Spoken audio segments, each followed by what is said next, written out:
Am I the asshole for asking my sister-in-law to rub sunscreen on my back when I have back acne? I, 31 female, have really bad back acne.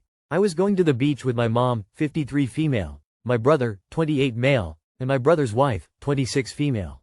I don't know my sister-in-law very well, but she seems very sweet. She had offered to rub sunscreen on my mom. After sister-in-law was finished with my mom, I asked sister-in-law if she can rub sunscreen on my back. She said she was happy to, and she did. But that evening, my brother confronted me.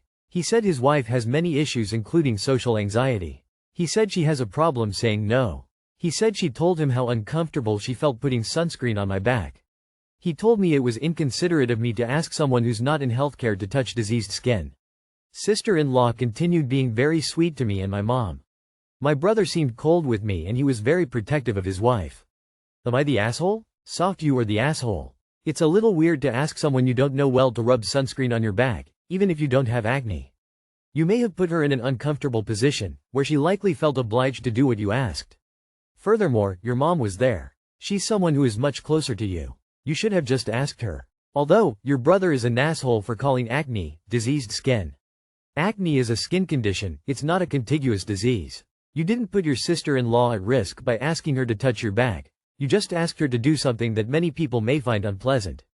I can't imagine asking someone I don't know very well to touch me at all, much less an acne-riddled back. Her offering and you putting her on the spot and asking aren't the same thing. Why the fuck couldn't your mom do it? Or your brother? You are the asshole. Soft, you are the asshole. Not everyone is comfortable touching acne. You should have asked your mom to rub your sunscreen and not someone you don't know very well. She was probably nice after because she didn't want to make you feel bad. Soft, you are the asshole, but your brother is worse. As others have said, it is a little weird to ask someone you don't know to do that, especially if your mom was right there. I have a hard time touching people I do know well, let alone a near stranger. But your brother was rude as hell with his confrontation, so he sucks more than you lol. Info, your mom was right there. Why didn't you ask her? Oh my god, people here treat you like you have leprosy. Strong, not the asshole. You asked a perfectly normal thing between two women in a close circle. Sister-in-law could have said no, not your fault, she can't express her boundaries. Yes, back acne isn't nice, but that's no reason to refuse to touch someone. She could have just passed the sunscreen to your mom and not made such a big deal out of it. Edit. I'm disgusted with how insulting people talk about your skin condition here. You are not disgusting, it's not unhygienic, it's normal. Y'all need to grow up. Edit 2. Damn, thanks for the awards. Folded hands, light skin tone. Am I the asshole for only buying food for myself? I, 19F, have been home from college for about a month now.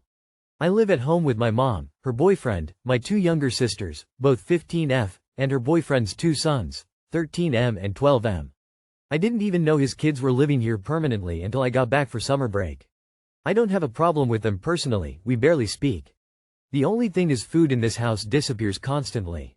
It's not that my mom and her boyfriend don't buy groceries. They do. But no matter how much food is in the house, it's gone in a day or two. My younger sister and stepbrothers, I guess, eat all the time. They'll eat a full breakfast, lunch, and dinner and then still go downstairs constantly throughout the day and night making snacks, extra meals, or just raiding the fridge. Like, I'm not exaggerating, sometimes they make 10 different things between meals.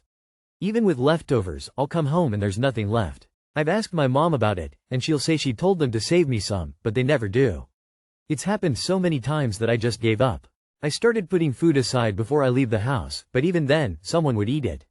So now I've started just DoorDashing my own food or cooking my own food and keeping it in my mini fridge from college. I stock it with groceries I buy with my own money and just cook for myself when I need to eat. I don't touch the shared food anymore, and I don't ask anyone to share mine. When my mom and her boyfriend are at work, and the fridge is empty and my siblings are hungry because they ate all the food in 2 days, I don't bat an eye because it's not my fault or responsibility.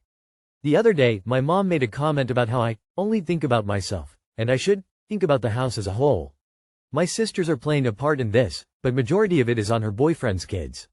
Before I left for college and they didn't live here, food would last. I told that to my mom and she's like, they're still growing, and you're just being dramatic because you don't like them living here. That's not the case at all. I get that maybe I'm wrong for DoorDashing or cooking food while they're hungry. But I'm also tired of being hungry and stressed in my own home.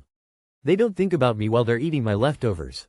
Am I the asshole? Not the asshole. Tell the adults in the house to feed their own fucking children. Jesus. So you weren't getting enough food, by your own mother's admission. Now you are getting enough, but in poker terms you're running a side pot. Meanwhile, the larger population has one fewer people to split food with. They'd see the benefit of this if you'd been getting enough food. If there was enough to go around, by removing yourself you'd be benefiting the house. They don't keep enough food around, and you're helping with that. They'll be raiding your mini fridge next. Not the asshole. Get a lock. Your mom isn't thinking about the house as a whole if she's not ensuring everyone had food every day. No, that is ridiculous. Interesting, you were not told about the boyfriend's kids living there. Not the asshole. You're providing your own food for your own consumption. If you're not taking any of the food provided by mom, boyfriend, then those 4 garbage disposal teens are getting the same amount of food they were when you were at school. How was your mom handling it then? Probably telling those kids to stop eating so much. Now she's trying to pass the blame onto you. Not the asshole. It's true that teenagers, especially teenage boys, need to eat just an unbelievable amount of food. But feeding your stepbrothers is not your responsibility. Your parents need to buy more food. Am I the asshole for not congratulating my friend on publishing a book? So a friend of mine recently self-published a children's book on Amazon. She made a big announcement on social media about how excited she was to start this new chapter in her life as an author. She also texted me about it, and I responded that it was really cool and that I'd buy a copy when I could afford it. I also asked what the story was about, and she told me I'd have to buy it to find out. Later, my husband saw the cover and was curious if it was AI generated. I asked my friend who her illustrator was, and she said she'd used Canva AI. Personally, I didn't really care either way, so I just didn't reply to that message right away. A few hours later, she followed up asking why I had asked. I wasn't on my phone, so I didn't see it right away. When I didn't respond again, she sent another message basically saying, "Are you going to reply or not?" I told her I was just curious. I didn't want to mention that someone else thought it looked like AI, since I felt that would come across as rude. She then sent a long message along the lines of, "I already have one friend criticizing my book. And then there's you, no congratulations, just asking about the artwork as if you're trying to find something negative. So why don't you be honest about why you're asking?" I replied, "Please calm down. I can't afford to buy your book right now." When people are proud of something, they usually enjoy talking about it, so I thought asking questions was a way to show I was interested. She didn't respond after that. Later, her husband, who I work with, mentioned that she was upset I didn't congratulate her. I have no choice but to be at their house soon for an overnight visit, and I'm already dreading any potential awkwardness. Should I approach her once I'm there or just camp out in the guest room and hole up until the last minute? Me and him will have a tight schedule that morning, to avoid any potential conversation? I genuinely wasn't trying to downplay her new book. The first thing that came to my mind was to ask questions to show support since I couldn't buy it. But now I'm wondering if I was unintentionally dismissive. I hope I didn't unintentionally mislead, but when I look back at our texts, I didn't use the word cool. I said the story sounded funny. She marketed it as a hilarious story to read at bedtime and the title has shock value, and maybe that makes it better or worse. I'll just paste the exact text I sent initially in response to her text about the book. When I can, I'll totally buy a copy. What's the story? It sounds funny. Not the asshole. Lol, this tickling me. It sounds like you're not the first person to ask her if it's AI loudly crying. To me, you saying that sounds cool is enough gratification. It seems like she was already insecure that she used AI or other people have critiqued her for it, so she automatically took it as judgment. Not the asshole. Also, imagine publishing a book and not expecting criticism over an eye-cover tears of joy, tears of joy, tears of joy. Not the asshole. Half her book isn't her work, it's an amalgam of other people's work. I'm assuming since it's a children's book it's a picture book. Why praise a tacky, half-assed attempt? She's lucky you didn't ask how much of the writing was AI, too. If she can't be bothered to find an artist and commission their work, did she bother to actually write the story?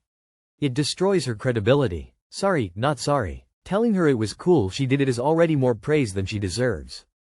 Self-published and AI? Sounds like a total shit show. Yikes. Not the asshole. Not the asshole. My friend published a book, and I said, "Wow, that's great."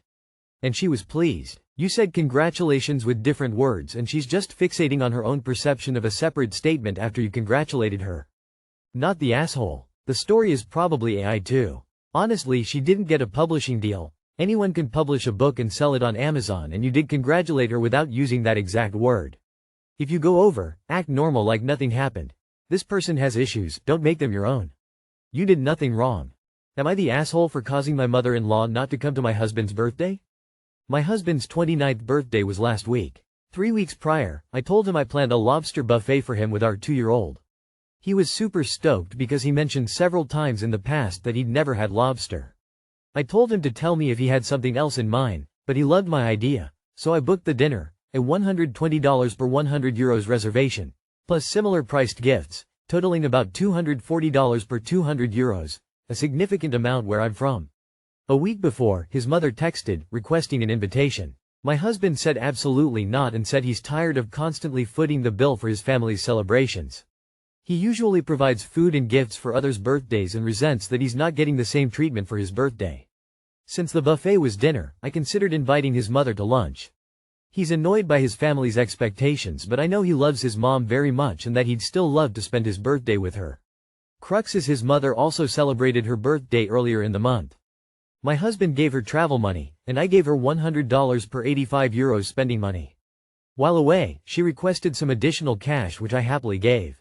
Since then, I'd been transparent about my husband's birthday expenses, telling her my limited remaining budget, so I mentioned that if she wanted to come, she should come alone due to financial constraints. She agreed. The night before, she suddenly said she'd be bringing her mother and my husband's younger brother. I reiterated our budget limitations, but she insisted they wouldn't eat much. I said I literally did not have any money to host more people and my husband was unwilling to pay for them. Bringing 2 additional persons meant compromising our grocery budget for the rest of the week. I eventually conceded but felt very disrespected. I didn't tell my husband, but I felt so bad that I confided in my sil, who then told my older Bill. He ended up lecturing my Mill, then she texted, "Yeah, let's probably just meet next time," and has since ignored me. I now feel terrible. Edit. My husband loves his mom and loves spending time with her. He just resents spending for her. I know I was stupid and disrespectful for violating his boundaries, but he does not have a bad relationship with her as a lot of people are implying. I am still the asshole, but my husband doesn't hate his mom. Why aren't you letting your husband handle his own mother? You jumping in the middle of things and trying to play nice is what's caused the whole situation. Your husband's tired of going above and beyond for his family's celebrations and getting nothing, including appreciation in return. You taking him out to celebrate was all he wanted, needed, and was very appreciated. Anyway, you didn't cause your mother-in-law not to attend. Her not wanting to spend her own money instead of yours or your husband's is why she bailed. Take the win and enjoy the celebration how it was originally planned. You are the asshole, but not in the way you expect. You knew your husband didn't want her there, but you allowed her to railroad you into accepting her coming, and then the other two. You needed your sister-in-law and brother-in-law to get you out of this hole, otherwise you'd have paid for 3 extra people. Why are you telling people how much you're spending anyway? They don't need to know your business. Let your mother-in-law sulk. But remember, you allowed her to come. Stop pushing a relationship with her. He even said no. And stop telling her anything about your finances. It's not her business. Your husband is literally saying no. Freaking listen to him. Just cause she gave birth to him does mean she has to be involved in everything. Nor does it mean she gets away with treating your husband like an ATM. You need to start following husband's lead on this. It's his family. Let him deal with them. If you keep going behind his back, he will eventually start to resent you. 'Cause I know if I did this or my partner did this, I would seriously be pissed off. And would kick him to the doghouse. You are the asshole for inviting her at all after your husband told you not to because she would take advantage and effectively take food out of the mouths of your children. Now you're wringing your hands because she did exactly that and wondering if you shouldn't have let her take even more. This is your husband's mother, don't ignore the boundaries he sets with her. Your husband told you he didn't want his mother there because she'd bring a gaggle of people to mooch free food, and you went behind his back and invited her anyway, then didn't have the guts to stand up to her when she decided to do exactly what your husband said she would. You're lucky someone else in the family stood up for you after you whined. You are the asshole. You are the asshole. Your husband was very clear as to what he did not want for his birthday. You planned something special specifically with him in mind. Made sure he was on board. Perfect. You made room for a compromise so his mom could spend part of the day with him. Nicely done. Those were the great parts. Then you failed miserably to hold your ground when your mother-in-law laid on the guilt. Instead of remaining gentle but firm with your Mill, you put your sister-in-law and by extension your brother-in-law in the unfortunate position of going against Mill. Love growing heart your sister-in-law and brother-in-law for standing up for your DH, but that, my dear, was your responsibility.